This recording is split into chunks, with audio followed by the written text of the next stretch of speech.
Do you remember the halcyon days of only last week when Democrats were daring to dream?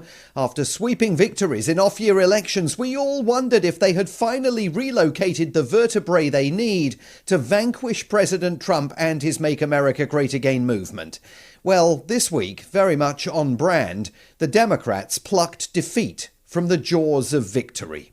You can see how tired I am. I've been here all weekend. I've been working throughout the past few weeks to try to prevent this moment. For an exhausted Senator Chris Murphy of Connecticut, the moment he dreaded had arrived. 8 of his fellow Democrats decided last weekend to blink. They crossed party lines and voted with Donald Trump's Republicans to end the longest government shutdown in American history. And they got nothing in return for their capitulation. Certainly nothing that wasn't on offer to them 6 weeks ago. Senator Murphy, like so many other Democrats, was feeling utterly betrayed by his 8 colleagues and seething about the party squandering the advantage it had secured at the polls only 1 week earlier. After the elections on Tuesday, it just became absolutely clear that the American people do not want Democrats to be bullied into submission.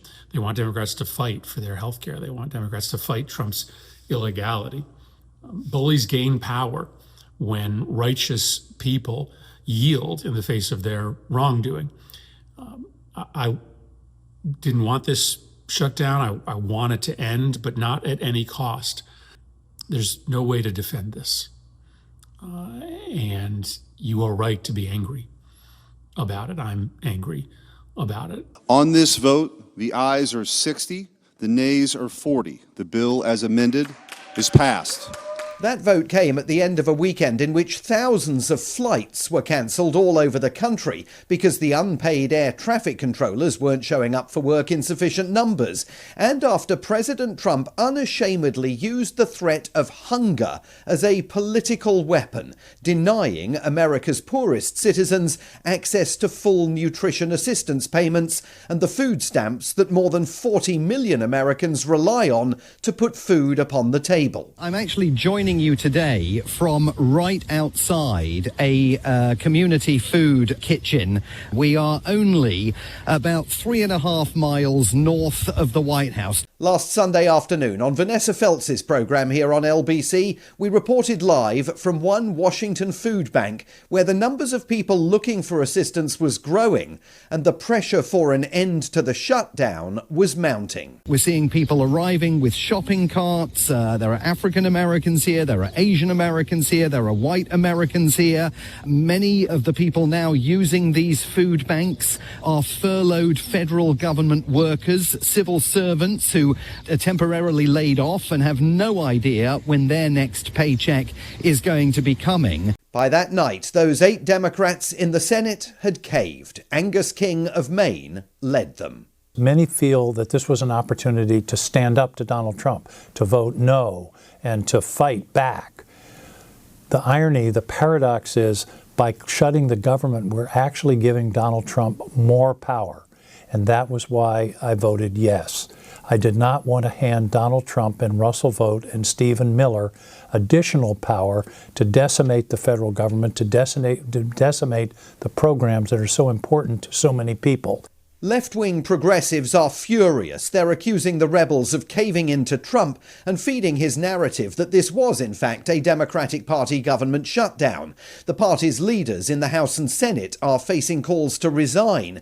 The events of this week will serve as a millstone around the necks of Democrats and as the start of a civil war that will convulse the party at the very moment it should be instead gearing up for next November's midterm elections.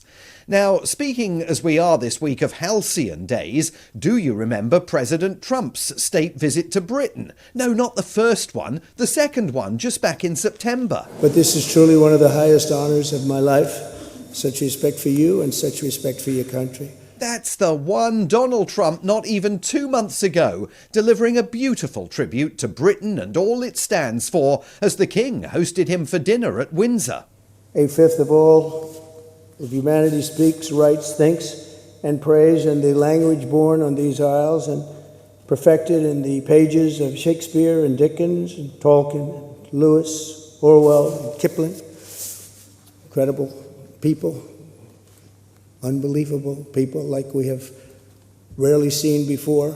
Well, I tell you what, mate, if you think they're good, wait until you check out our public broadcaster, far and away, by common agreement, the world's finest.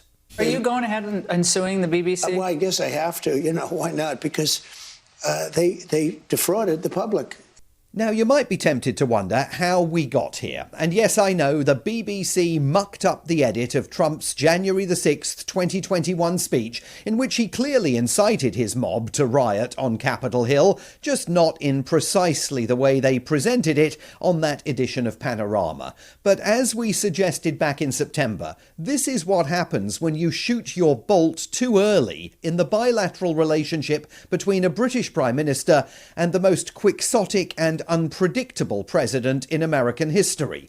The state visit, the pomp, the ceremony, the flattery, it's all behind him. Now it's scorched earth time. This is supposedly our great ally, BBC. The government has a chunk of that one, I guess, but that's a pretty sad event. They actually changed my January 6th speech, which was a beautiful speech, which was a very calming speech, and they made it sound radical. Now, of course, the government doesn't have a chunk of the BBC. He hasn't even done the basic research on how Auntie is financed. And on January the 6th, 2021, there was, of course, nothing calming about the president's speech. He did urge his supporters to fight like hell. He just did not do it in a manner that was directly connected to his instruction to them to march up to Capitol Hill. But they got the message anyway. This next clip comes from the American Week that aired on LBC on January the 8th, 2021, 2 days after the deadly riot. And every word of it is as true today as it was then. We're going to walk down Pennsylvania Avenue. I love Pennsylvania Avenue. And we're going to the Capitol, and we're going to try and give... The Democrats are hopeless. They're never voting for anything. Not even one vote. But we're going to try and give our Republicans, the weak ones, because the strong ones don't need any of our help, we're going to try and give them the kind of pride and boldness that they need to take back our country. He lied at that rally relentlessly. He told the crowd Joe Biden's election victory could be halted when it couldn't. He claimed the election had been stolen when it wasn't. He insisted Vice President Mike Pence had powers that he didn't.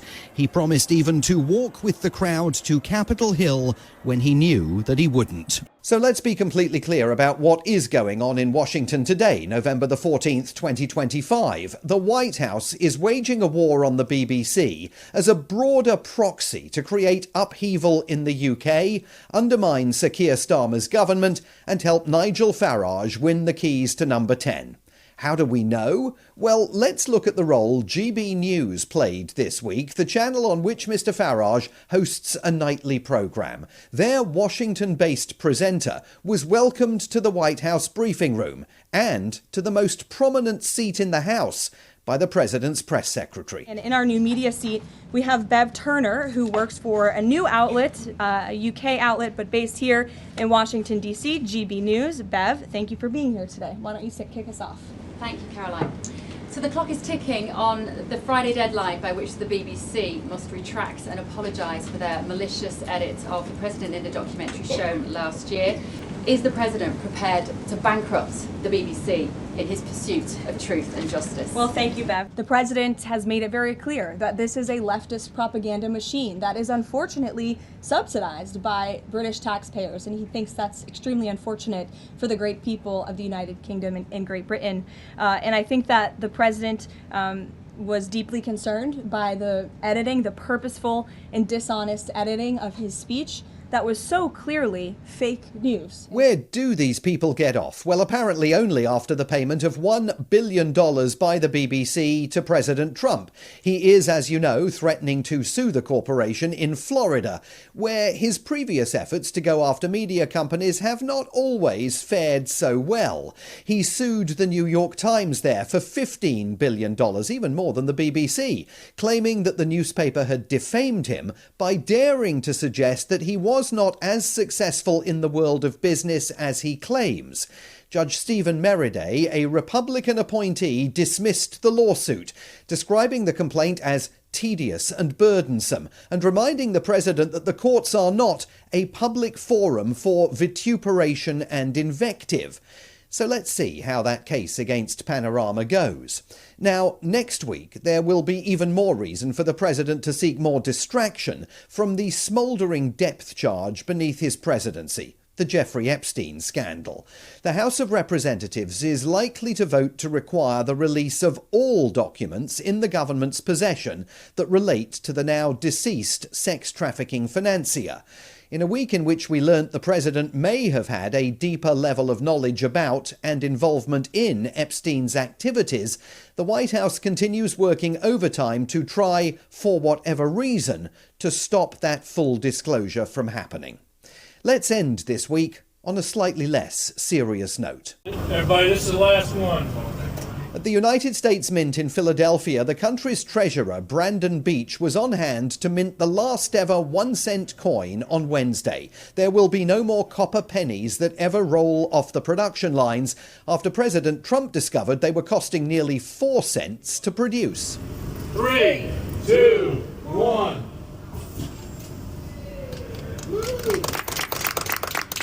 They have been in continuous production since the 1790s, but while the mint won't be making any more of them, they will remain legal tender. There are an estimated 300 billion of them in circulation. So here's an idea. If the BBC were to search under every sofa in America, they could probably collect them all up and then dump them in the driveway of Mar-a-Lago to pay President Trump off.